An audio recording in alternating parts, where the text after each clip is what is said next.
ጌታ ለዘላለም ከፍ ይበል። ለተሰጣችሁ ዓላማ፣ ለተሰጣችሁ ጸጋ፣ ለተሰጣችሁ ወንጌል ተጠንቀቁለት። ምክንያቱም እግዚአብሔር አምላክ ያከብራል። እግዚአብሔር አምላክ ሲያከብር ደግሞ ላልከበረው ደግሞ ለሱ ደግሞ ከባድ ነው። ምክንያቱም እግዚአብሔር አክብሮ እግዚአብሔር አወጥቶ ወደ ታች መውረድ ይሄ ለጠላት መጫወቻ መሆን ነው። ምክንያቱም እግዚአብሔር አምላክ ከሚሰራው ጋር ይሰራል። እግዚአብሔር አምላክ ከሚያገለግለው ጋር ያገለግላል። እግዚአብሔር አምላክ ወደ ቤቱ ከሚመጣው ከሚፈጥነው ጋር ፊቱን ከሚፈልገው ጋር እግዚአብሔር አለ። ስለዚህ የእግዚአብሔርን ወንጌል የሚናገር በማህበራዊ ሚዲያ በተለይ ጸሎትን የሚበላው ማህበራዊ ሚዲያ ነው። አገልግሎትን የሚበላው ማህበራዊ ሚዲያ ነው አሁን ላይ። ምክንያቱም ሰይጣን ያዘጋጀው ወጥመድ አለ። ሰይጣን ያዘጋጀው ወደ ልጆቹ ቀጥታ የላከው ልጆቹ ደግሞ አመተው የሰይጣን ልጆች አመተው ለእግዚአብሔር ልጆች የሚፈሱት የኃጢአት የመርገም ይሄ ጽንስን የሚያጨናግፍ በነገራችን ላይ ይሄ ራእይን የሚበላ ነገር ይሄ ራእያችሁን በረከታችሁን የሚበላ ነገር ጋር አትተባበሩ። ጸጋችሁን የሚበላ ነገር ጋር አትተባበሩ። ስታወሩ እንኳን መልካም ንግግር የማይናገር ሰው ጋር አትተባበሩ። ምክንያቱም አይመጥናችሁም። ለእናንተ የተጻፈው ህይወት እናንተ የምትኖሩት ህይወት እኔ የምኖረው ህይወት የጽድቅ ህይወት ነው እንጂ የኩነኔ የኃጢአት ህይወት አይደለም። በዚህ ህይወት ሊያደርግ ችግር የሚያወራ ሰው ከችግር አያወጣህም።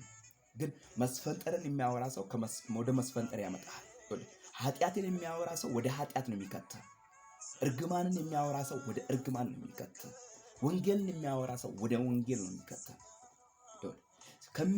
ከምትሰሙት ነገር ተጠበቁ። በህይወታችሁ ከምትሰሙት፣ በኑሯችሁ ከምትሰሙት፣ በመንገዳችሁ ከምትሰሙት፣ በስራ ቦታ ከምትሰሙት በጆሮ ከምትሰሙት ነገር ተጠበቁ።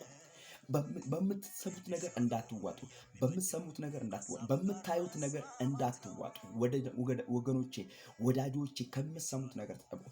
ዘመኑ በጣም የከበደ ዘመን ነው። ዘመኑ የከፋ ዘመን ነው። ዘመኑ የተናገርከው ነገር መልካም ብላ የተናገርከው ነገር ወደ ክፋት የሚቀየርበት ዘመን ይሄ ዘመን ነው። መልካም አድርገህ ለሰው ያመጣው ወንጌል በሌላ ነገር የሚቀየርበት ይሄ ዘመን ነው። የምትሰራው ነገር መልካም አንተ ከሰው መልካም አገኛለሁ ብለህ ፈጽሞ አትጠብቅ።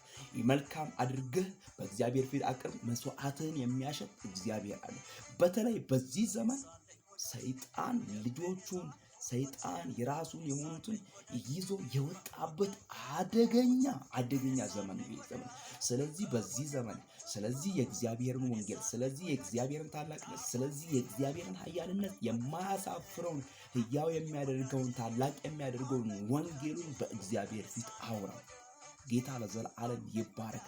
ወንጌሉን ስበክ፣ ተናገር፣ አትድከም። ወንድሜ በርታ። እግዚአብሔር ባንተ የጀመረውን ሳይጨርስ አያርፍም። አንተም እግዚአብሔር የጀመረውን ሳትጨርስ አትረፍ። ጌታ ለዘላለም ይባረክ። እግዚአብሔር ለዘላለም ይባረክ።